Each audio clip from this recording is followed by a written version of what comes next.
after coming, by the way, every Sunday afternoon. He once came on a Tuesday morning. He seemed very excited. He came straight to me and said, "Sam, I have some wonderful news for you. I found out that you have a cousin living in McKeesport, Pennsylvania."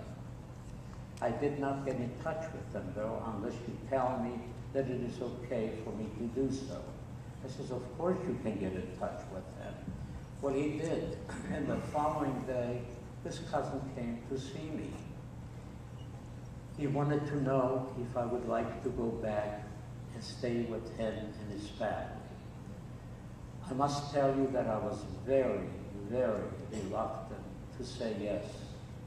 I was very shy, couldn't speak English at all, and I didn't know how to communicate with him and his family. In fact, while he was there, we had to have a translator because I could not understand him, nor could he understand me.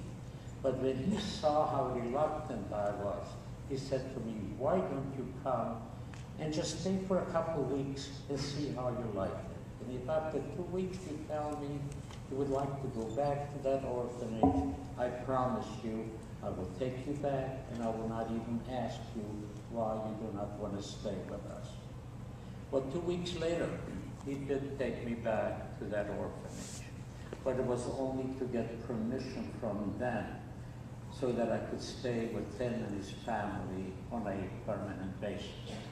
That is how I wound up in McKeesport. 3 years later, I got married. I married this young girl that I talked about a little while ago. I was 20 years old and she was only 17. You know, I could go on for hours and hours and talk to you about the terrible treatment in those camps, how we watched people die every single day.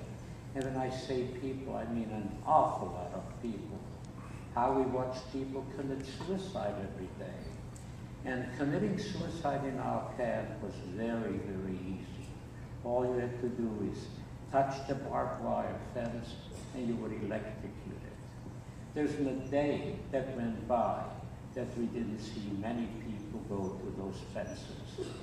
And the strange part about that was that we didn't even feel bad when we saw them do it. I suppose we felt at least those people will no longer have to suffer.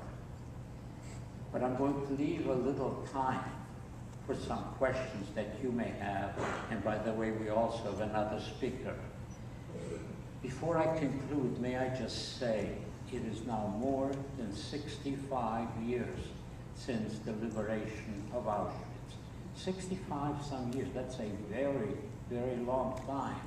And we have people today, survivors today, who after so many years and are still unable to speak about their past.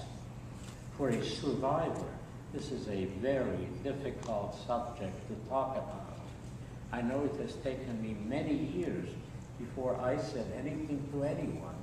It has taken my wife and me many years before we spoke to our own children about it.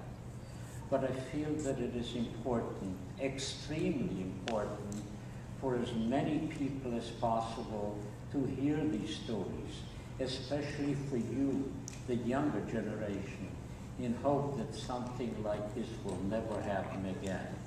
Thank you for listening, and now you will hear Philip, who is our next speaker.